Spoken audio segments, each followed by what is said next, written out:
With loving pranams at Bhagwan's lotus feet.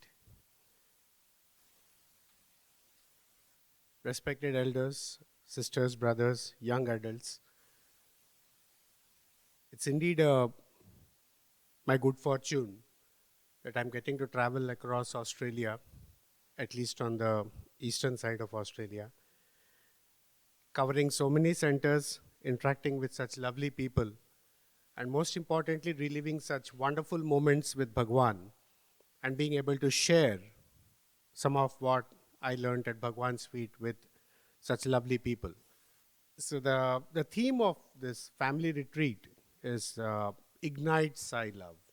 So I remember once this happened in my school days when I was leaving school. We used to have what is called as a memoir book. A memoir book in which, we would write messages of farewell to each other. Many of our teachers also would write messages of farewell for us. And there was one message from my principal who I found a very profound one. I don't know what she saw in me, but she had written in that you cannot drop the perfume of love on others without getting a few drop of it on yourself. So if we are to set in motion the theme of this family retreat that says ignite Sai love, first we should be fired by that love. We should feel that love flowing through us, which means we should first understand ourselves what our role as a Sai devotee is. So that is why I thought it would be very appropriate one to begin the series of talks what I'm going to give in this retreat by answering or attempting to answer this critical question, what it means to be a Sai devotee. Once we appreciate what it means for us to be a Sai devotee, it becomes easy for us to know what we are actually planning to ignite in the world outside, whether it's going to fuel fires or whether it's going to fuel the fire of love.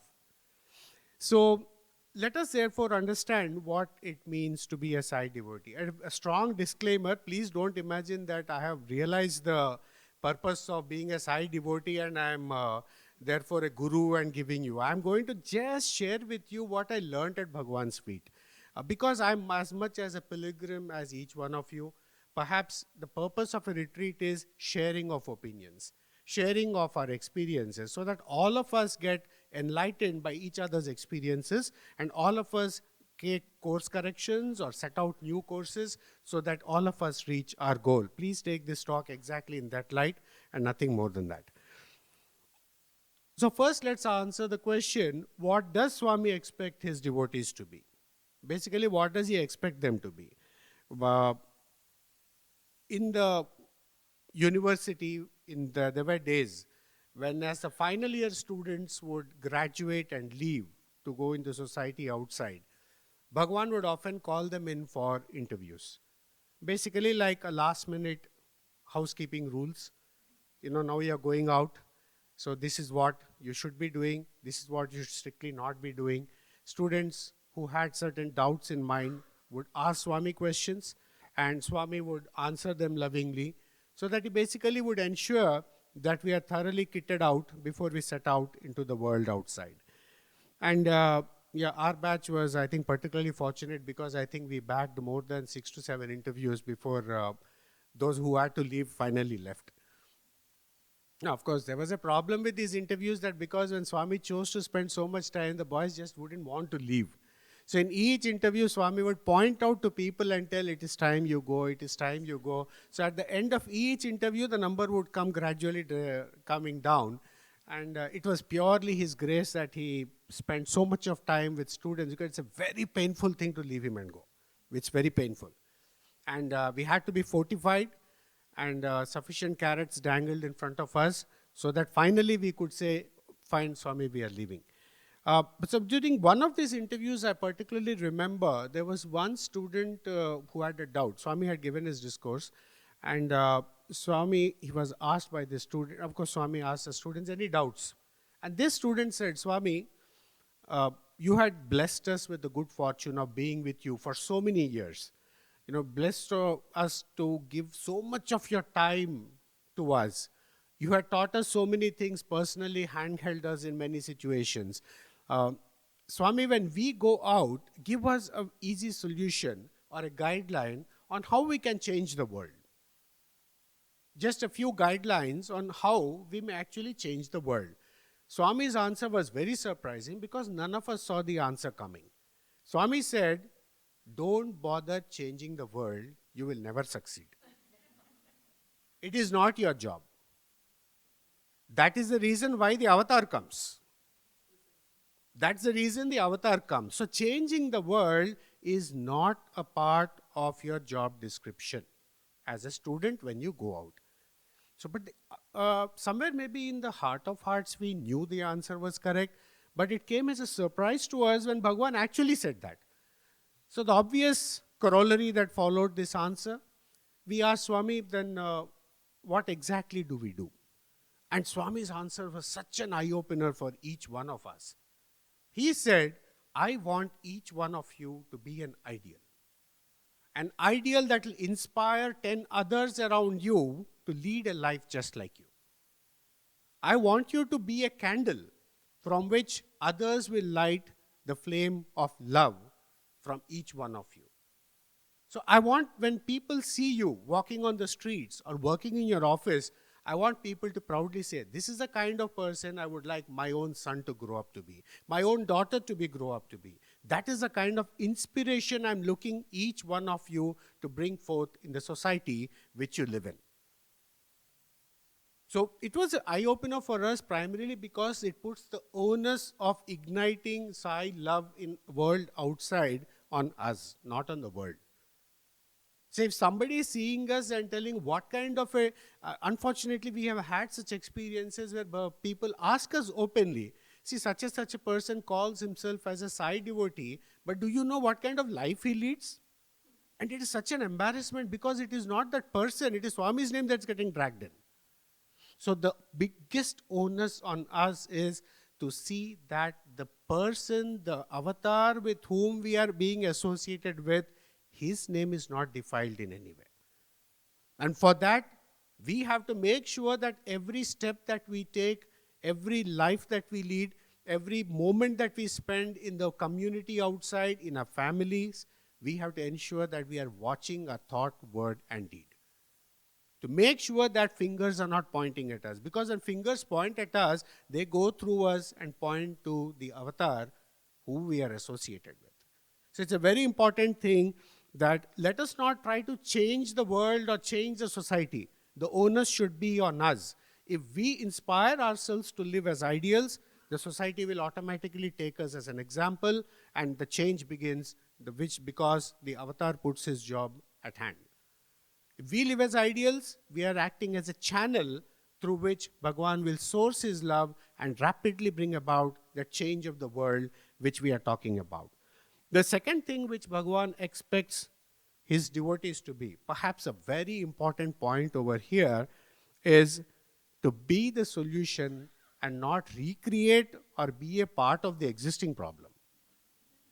It's a very important thing. There's a huge difference between the two. So if we go out and we get caught up in the same murky thing that the world is going around, then what difference are we making? Solution. A fantastic episode happened once, which drove this lesson very deep into our hearts. As you very well know, sports meet is an event which the students conduct with very great passion. I really honestly wish you get your hands on videos called as behind the scenes. You won't get your hands on it, by the way. It is meant only for the students. It covers every aspect of how students strive to make the sports meet a success. The sports meet is something all of you see. CDs are available. You see when I'm telling it's about the boys, it is true for the Anantapur girls. It's true for the primary school. It's true for every student who involves himself or herself with this sports meet. What happens behind the scenes? Once if you get a look at that, sometimes we used to ourselves feel surprised at the intensity and the effort with which we would go about the task to make sure that the final day performance was a massive hit. And that performance, that level of performance behind the scenes was also revelation to us, because many times we see and we wonder, nah, this could not have been possible if Swami was not there with us. 100%. So that CDs is something some of us do treasure. How many legs were broken, how many sleepless nights we spent, how many bones were shattered, right? How many times we fell ill and still went on with doing the job just because others shouldn't suffer because of us. It was a revelation to us when we used to see it. And so therefore, this sports meet were one point of time, the boys came up with a difference. We said, see, every time we do the same thing, lights now, no, we should make a different performance. What is that? This we call as a multi-stage event. Multi-stage event means because from this corner of the ground to the other corner, we had 4 stages. 4 stages. 3 of them would be totally blacked out. Only 1 stage would be lit. Right? And it's that entire, we performed it in such a way that every event which different classes wanted to do, we strung it together like as if it's one long story with a central theme. And then we did, in one stage, the performance would be over, while in complete darkness, the other stage would be getting ready. So the moment this stage, one group finished its performance, it would darken and light would immediately shine on the next stage. And they would be ready with the next program. There was no break. So it was a unique concept we were trying, of course, which meant that we wanted the evening slot. Because lights. So therefore we wanted evening slot. Swami knew that something was up. He said, go ahead, do it. So we were doing it. So one of these events during such times, of course, each event was coordinated by one particular teacher member who would be responsible for that. And there was a central committee that would monitor each and every one to ensure that there is smoothness of flow. There was one event in which the theme being depicted, of course it's a part of the entire event, was exploitation of humanity. That was the theme. And I was responsible for bringing it out in perhaps a 2 to 2.5 minute episode of how we want to depict very strongly the point that humanity is being exploited. So in that 2.5 to 3 minutes of time that was given, my team and I came up with an idea. See, why not we show that in ancient times how Greeks and Romans exploited a particular section of humanity as slaves, and with no human rights whatsoever available to them. And then we will show in the modern times how particular sections of humanity is still being exploited by in the name of haves and have-nots. Those who have the political power and those who don't have the political power. So we came up with a scene where in the past we show how a group of slaves are trying to pull a burden and some people are whipping them to make the work. And on the modern times we showed about how some social event is happening wherein, one politician is supposed to come and, he poses like as if he's sweeping something for the publicity and all that. And the moment he leaves, there are some group of people who want to talk to him because they have some issues, and they roughly brushes them aside, gets into his car and goes away. So the best thing was, I don't know how many of you heard of Mr. Channa Reddy, who was the Chief Minister of Andhra Pradesh. His own grandson acted as a chauffeur in that, of the politician. So, that was such a leveler, Swami's institutions, wherein the grandson of a chief minister is acting as a chauffeur of the politician in the drama. So, we managed to drum up an ambassador car from somewhere. We had ambassador cars in those days. And, everything went on very well, and nobody commented because, there's a saying in English that housekeeping is best noticed when it is not done. So, like, if nobody has commented on the scene, that means it went off well. So that's what we understood. But what is beautiful after the sports meet is, during the sports meet, is after these events are done, there is about 2 to 3 days gap, after which the prize distribution takes place. And these 2 to 3 days gap, Swami would spend so much of time with all the students, discussing the events, who did what, why it went wrong, what it went right, everything and all that. So surprisingly, after this performance was over, while the students were very happy with what happened, Swami just stopped talking to us. He just stopped talking. The moment he stopped talking to us, he would still come for darshan, but you could make out he literally hugged the walls and go for darshan, ensuring that he was as far away from the boys as possible. That's one of the classic indicators, that something has gone wrong. So otherwise he would just walk in, make lines go between the students, feet will keep getting stamped and people will catch Swami's legs, hands, everything. I mean, it's free for all. But this time he was very careful. He hugs the walls and goes like that. So that means something has gone wrong. But nobody knew what went wrong. Everything appeared okay. We asked our teachers. They said, no, nothing went wrong. Disciplinary issues were not there. Everything seemed to be fine. But so we didn't know what to do. One day was over, Swami didn't talk. Second day was getting over, Swami still didn't talk. Third day we were having, 14th was prize distribution. On 13th, 11th, of course, our sports meet was done. 12th, nothing happened. 13th evening, we thought, we need to ask Swami something, what's going wrong. So we all managed to catch Swami. And we said, Swami, you're not talking to us. Swami said, no, everything is fine. I'm fine, nothing is wrong. Swami said, no, Swami, you're not been talking to us. We know we have made a mistake. Please tell us what happened. And then Swami sat down and it turned out that I was the culprit, which we didn't even know. So everything, Swami said, everything was fine. Tell me who was responsible for this scene of the slaves and that politician coming and all that. So one thing about Swami was we were never afraid of him. We got some of the worst firing and even shouting from him. But one thing we learned from him is never fear him. Why would you want to fear your mother? She will shout at you, she will beat you, she will punish you. There were times there are mothers, put the kids out of the house and say, stay there till you learn how to behave. But still they have an eye out. What is this fellow doing? They'll open one curtain and they'll see. Any danger, they are the first ones to come running to save us. Swami was like that. No, the punishment never mattered. So we never were scared of him. So I stood up and said, Swami, it was me. And Swami said, come here. Then I guess there are some photographs of this inside. When I came, he put one hand on my shoulder, continued talking. See, what did you show? I said, Swami, this is what we depicted and everything. Why did you have to bring in the politician and the Roman slaves and all that? I said, Swami, because we wanted to show the problem of exploitation of humanity by a particular section of society. Swami said, you showed the problem, but where is the solution? You showed the problem, but where is the solution? Entire world knows what's the problem.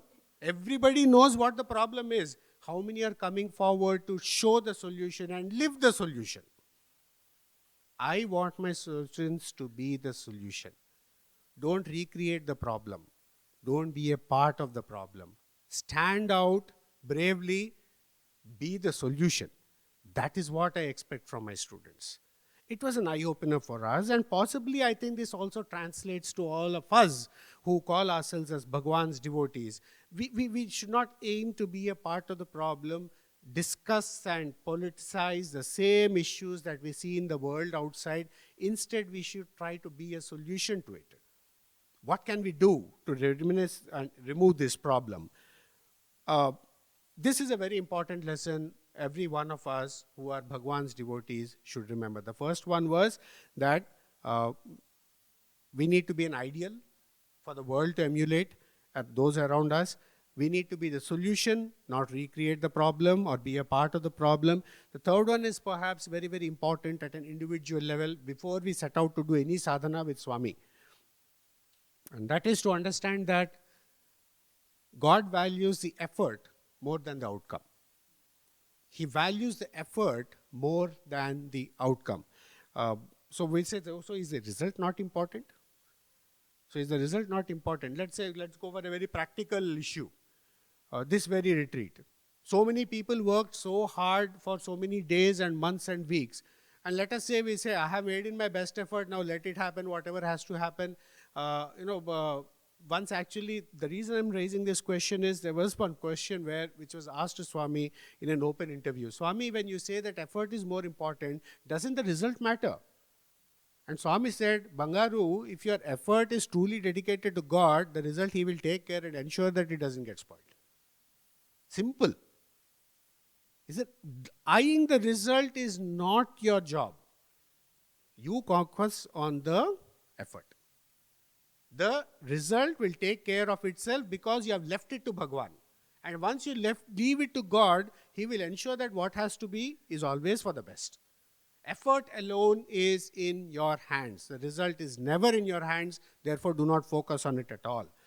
There was one fantastic episode that happened. You know that students put up several dramas in front of Bhagwan. Many times it happens. And usually these dramas run to an extent of about 1 hour or so. And once it so happened that we put up a drama in which there was a 1.5 minute episode in which Parikshit, the grandson of Lord Krishna and Arjuna, he was supposed to come in the scene, and he's thirsty for water. He's thirsty for water. He's burning with thirst. He's desperately looking for water, and he sees a sage. He is deserted from his army because he has lost his way, and he sees a sage who is in deep meditation. So he wants to basically get water from the sage. So he goes to the sage who is in deep meditation and asks for water. But the sage is so lost in the contemplation of the divinity that he's lost focus with the world.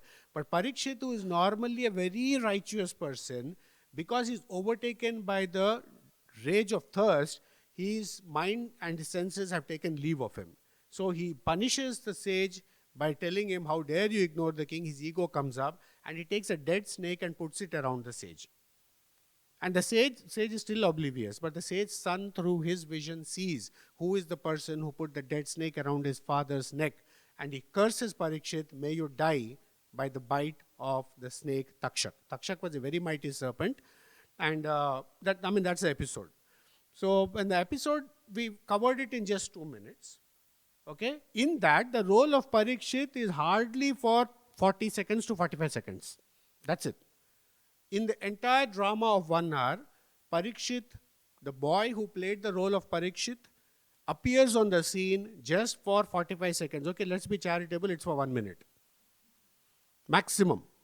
Definitely nowhere more than 1 minute. And the scene was done, the drama was very well received. Bhagwan was very happy. He walked among the student participants, took photographs and all that. One very eagerly anticipated moment of this interaction is we all watch very eagerly to see who gets a divine present. Without fail, Swami would, if the drama really went well, without fail, Bhagwan would materialize some gift and give it to whom he considered was a star performer of the drama. And of course, he had his own framework for deciding who is the star performer. It doesn't go with our framework generally. So he went around and, we were all looking, who would get. Swami materialized a chain or a ring, I'm not sure. And he gave it to Parikshit, the boy who played the role of Parikshit. It was a surprise. A character that was so small, hardly had 1 or 2 sentences of dialogue, and he gets the prize. But nevertheless, everybody was happy. There were so many other characters, like Krishna's character, which runs all through the drama and all those things. And usually, we would put the student who has the best of chances of getting, who is generally very good with Swami in terms of physical interaction, we would put them in the lead role generally. That is how we used to select. But this person didn't get. Parikshit got. So we went to the hostel, there was a discussion, rejoicing, everybody was happy that the job was well done. But of course the discussion came around, why did Parikshit get the gift? Ultimately it came to that. So we went and asked the boy, come, we are very happy for you, but it is still a surprise, how come you got the gift from Bhagwan? He revealed something which was a shocker to us. That also highlighted to us why Bhagwan always values the effort, not the outcome. Parikshit's character was, I have to be burning with the thirst. It has to show through me to bring out that alien characters in Parikshit. Rage and ego were not Parikshit's character. He was a very righteous person. So ego and rage were alien characters. So that means Parikshit should have been so much overtaken by the thirst in him for water that characters totally alien to him should have come out. That's the intensity of the expression he was supposed to have. So what did he do? One day before his role, he stopped drinking water. And his reasoning was, this is perhaps the only time I will ever get to place my talent in front of Bhagwan. After that, I'll graduate, I will leave, I'll possibly never get another opportunity. I need to give it my best. Manasa vacha karma. In every way that 45 seconds I get to myself in front of Bhagwan, I must give him my best. And the best he decided was, my character should stand out the way Bhagwan would have expected. In those days, Parikshit would have had it. So the best way he could do it is he came up with the plan. I should portray Parikshit exactly like how he was. Give up drinking water for one day. So when he actually went into the scene to perform, he was really thirsty and he was really gasping for water, and that is how he brought out the correct emotion for Swami. Swami respected that. And that is the reason Swami was giving him. That's why I said before this incident began, I said Swami's framework of evaluation of who exactly is a star performer is far different from what we use. So he got the star performer gift from Bhagwan, but it also taught us a very valuable lesson. And we were quick to digest it. Effort matters. These are instances which Bhagwan would always tell. Basically, whenever we used to prepare for a drama or an event, each one of us would ensure that we gave it the best shot. And invariably, we rarely had failures because he was taking care. Why should we bother? We were just restricted to giving it the best shot. So therefore, these three things are very, very important. Number one, let's be an ideal. Number two, let us not be a part of the problem, but let's be the solution. Number three, let us understand that the results are not important for God. It is the effort that is more important for him. So once we know that these are the house rules, which are housekeeping rules, which Bhagwan expects of his devotees, the choice of which route to follow to reach him becomes much more simpler because we know the foundations. These are the frameworks which we need. So therefore, let's go to a little more detail to be able to be what Swami expects of us. We have to be trained for that. We have to be trained for that. So what do we do for this training? So first is, training always means constant reinforcement. If we have a constant reinforcement, it becomes a part, it becomes a habit, it becomes a part of our nature. We are in Australia, which is a cricket crazy country like India. So you all know that if you take a prodigy like Sachin Tendulkar or a Brian Lara, they didn't reach there just because, they were prodigies. They reached there because they put in superhuman efforts in practicing, honing their skills. That is the reason why they were where they were. They had very strict rules on themselves, discipline on themselves to make sure that they always stayed in the loop. So therefore, a constant reinforcement is very important. So whatever sadhana we undertake, let us understand that unless it becomes a part of our culture, or part of our character, it will not begin to really bear any fruit. So which means patience automatically is important. We do the first time bhajans and we say, I didn't get any realization. No, first attempt who will get? Or you sit in Jyoti meditation, what we did, and say, Jyoti meditation is supposed to give me, raise my kundalini to my brains. How come nothing raised? It won't happen. It's not so easy. I remember in Brindavan library one day, summer course time, we were playing shuttle when one foreigner walked up with a book. Brindavan library, we had some very old, nice books, in which, this gentleman found a book on Hatha Yoga of all things. And he had already stripped down to his undergarments. Thankfully, no ladies were there. And he is telling, I'm not able to understand this step on Hatha Yoga. Can you please tell me? So Mr. Nandagopal, who was the librarian, told, first you shut that book and wear your clothes. Hatha Yoga is the last thing you should do without a teacher. It's sure to kill you. It's one of the toughest yoga prescribed in the Indian spirituality. Never to be attempted without a teacher guiding you. And this person is just reading a book, stripping down and ready to do it. God knows what all he had already done there. So we first made him dress and pack out. So what I'm trying to tell you here is certain things requires constant reinforcement under guidance. Some of the things we can do it on our own, but constant reinforcement becoming a practice and a part of our character is very important before the results start pouring in. So patience is very, very important. Continuous sadhana, continuous effort is very, very important on the road to this training process. A second thing very important we need to understand is Many times when we undertake a sadhana, I'm sure many of us have heard some of our brothers and sisters tell us, see, my house environment, my office environment just doesn't permit me to practice my sadhana. I'm finding it very difficult. I have a very fantastic incident which comes to my mind about why we rarely get an environment that appears to be conducive for our sadhana. True or not? Right. Anybody disagreeing with this? To those people, I can say you already don't need a sadhana. They are already beyond that.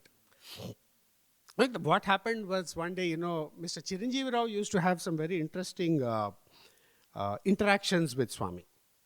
He used to have very interesting interactions with Swami.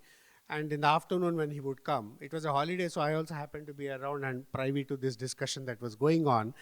So Mr. Chiranjeevi Rao came, and he had some smile on his face. Swami said, "What Chiranjeevi Rao, what samacharam? Aim samacharam." And he said, "Swami, something very funny happened in my office today." And Chiranjeevi Rao said, "What?" And it seems some devotees were talking to somebody else in the office. They didn't know Mr. Chiranjeevi Rao was this side. And they were loudly complaining about the environment in the ashram. Said, what is this ashram? Everywhere you go, people are shouting at us like bulldogs. You go to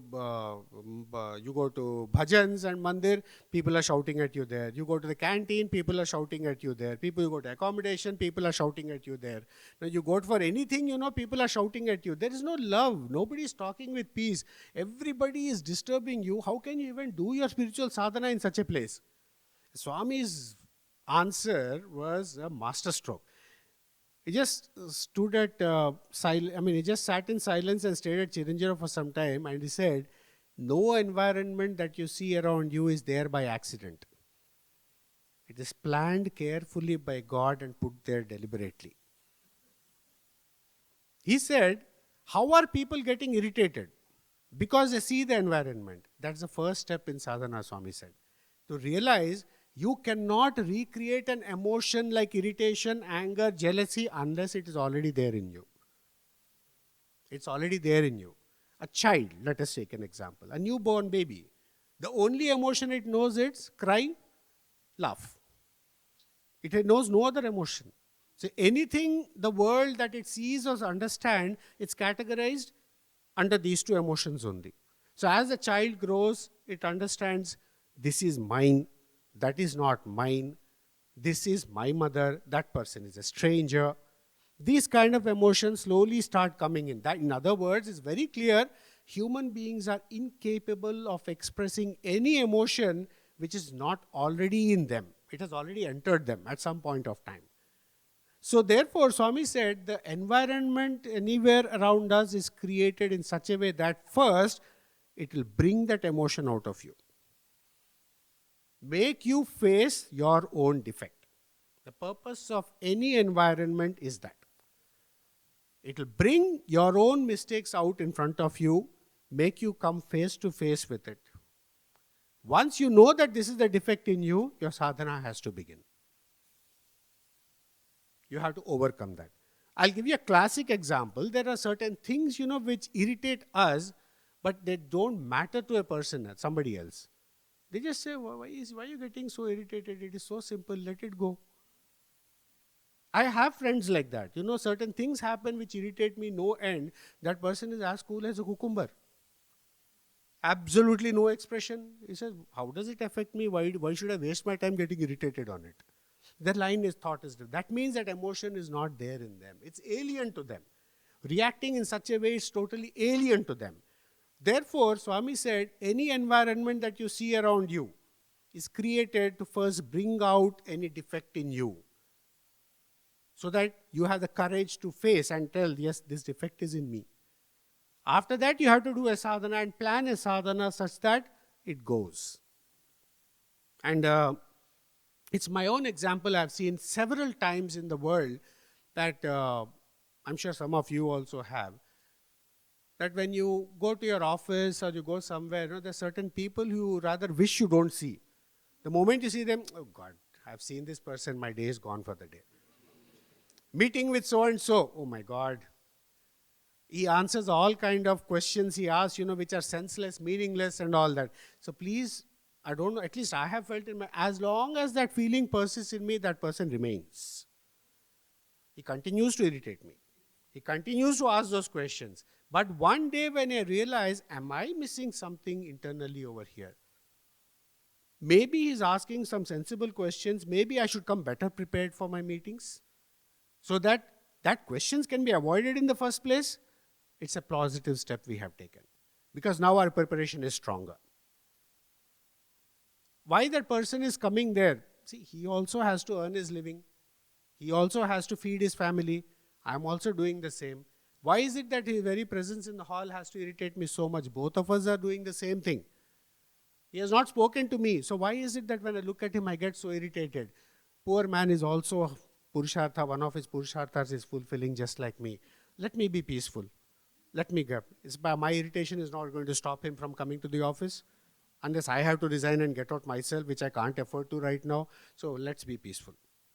I'll stop thinking on those lines. You can rest assured one of us gets transferred. That person goes out of our lives forever. So in fact, I remember once when Swami was talking to somebody whom I know. And then this question came up. Swami said, see, you're always very fond of blaming X, Y, Z for creating certain kind of negative emotions in you. But that emotion cannot enter you unless you have opened the door yourself. You have opened the door yourself. But remember one thing, Swami said, once that emotion comes in you, it stays in you. Now you have to do sadhana to get it out of your heart. Tomorrow that person who planted that emotion in you will go his own way. Perhaps you will never see him for the rest of your lives. But that emotion he has planted in you will go with you to your grave. Who is the actual loser here, Swami asked. It was the way he put, I was just staring at him like that. I've never heard anyone ever explain things in such a lovely perspective to me. So when we allow a negative emotion to enter us, we are destroying ourselves. We allowed it to enter us. That person was merely a part of an environment. That person was merely an instrument to see how strong we are in our sadhana. So it's a very important thing to understand that every environment that we face all around us is deliberately planted that way because it is a test for us to see what are the negative emotions within ourselves. That environment around us serves no other purpose. We need to see it in that light. Of course, we have alternate ways of seeing it, but it serves our spiritual path no justice whatsoever. And the third thing which a very good guideline in the training aspect is adjustment and understanding. Adjustment and understanding is very important because we are in a society. And when we are in a society, the sadhana which we choose also, the society will be a part of it. You cannot choose a path of sadhana that's totally alienated from the environment and the society around us. So which means adjustment and understandings are two very powerful tools which we need to keep with us for any sadhana that we undertake. I remember this, I don't know how many of you who visited Patti would have seen, between Ishwarama High School and Higher Secondary School, there's a Higher Secondary School boys hostel. So that hostel originally was supposed to be constructed for the PhD scholars. The primary reason being PhD scholars and PG students have very odd timings, late night studies, and sometimes they have to do experiments in the labs and come back late in the night. While in the hostels, without fail, 9:30, 10 o'clock, the main gate shuts down always. Nobody is allowed entry after that.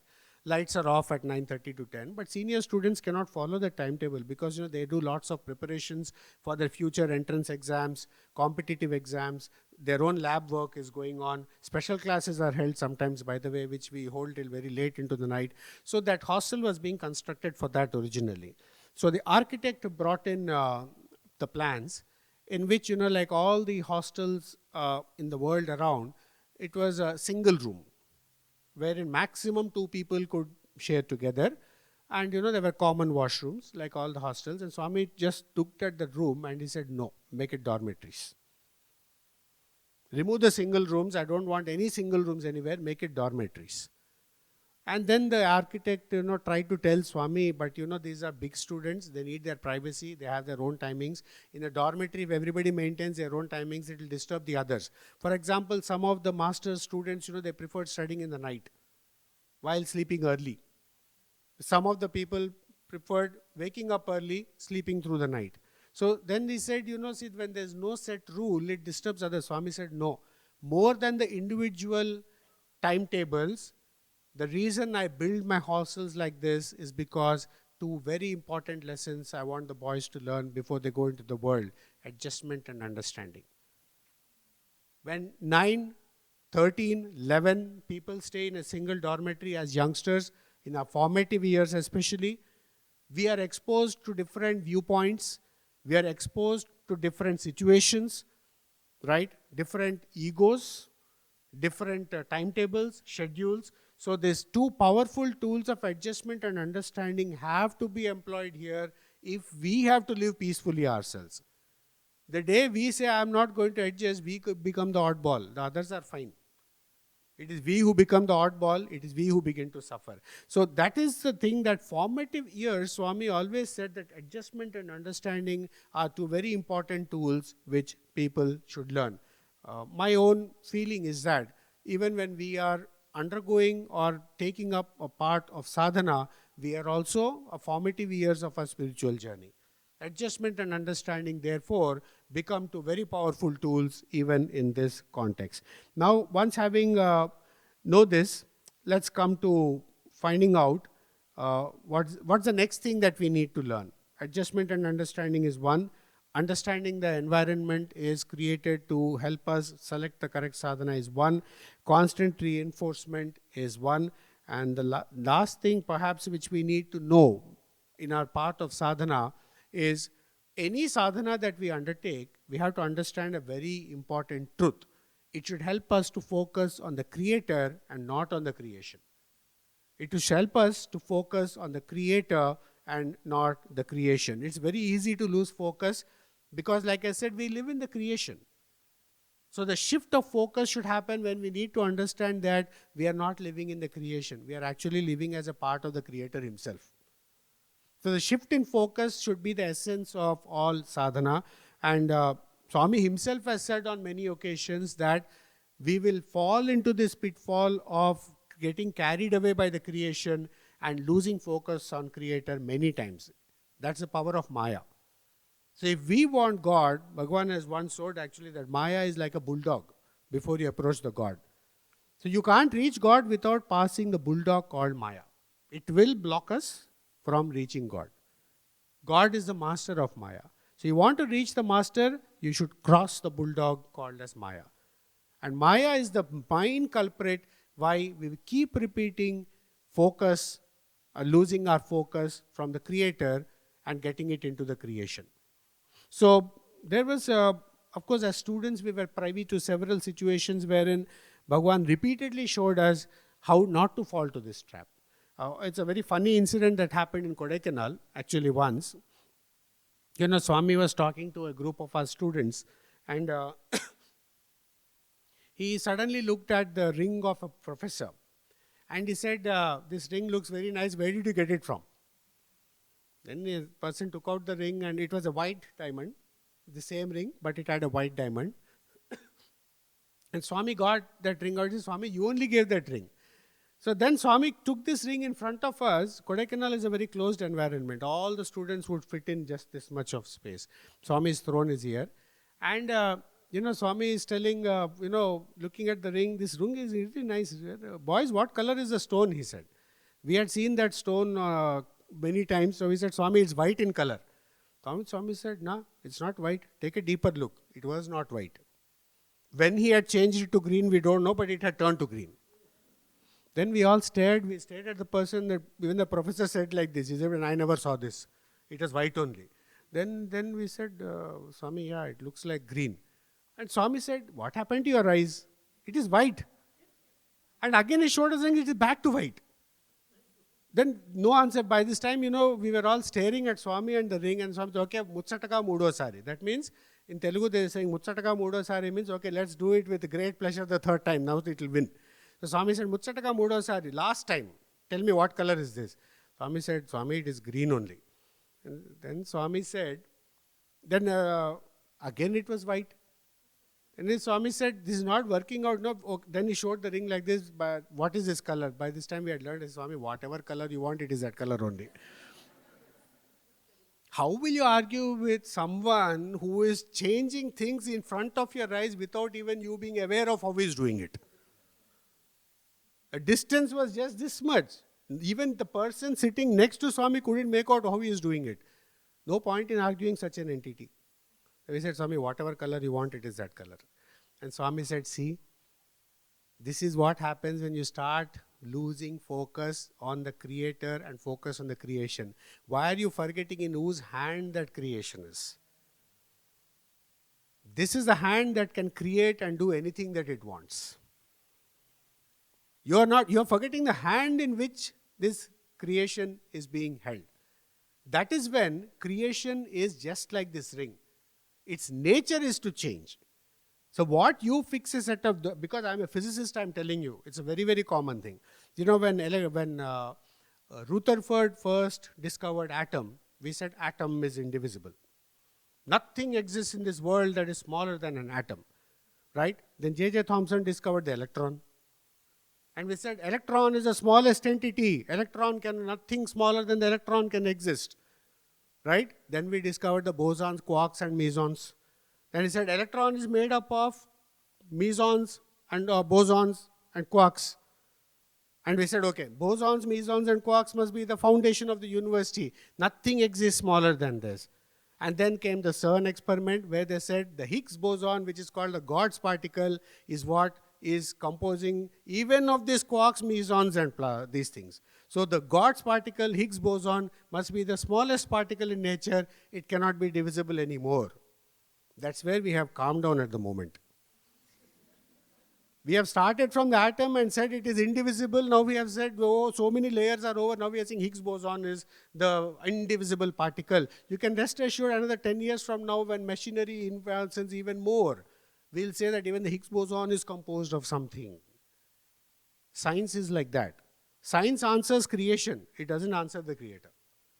So because the creation keeps changing by way of the way we look at the creation, by the means that we employ to view creation, and by the theory of evolution, creation will keep changing. So will the means by which we creation keep changing accordingly. Both are not stable, both are not permanent.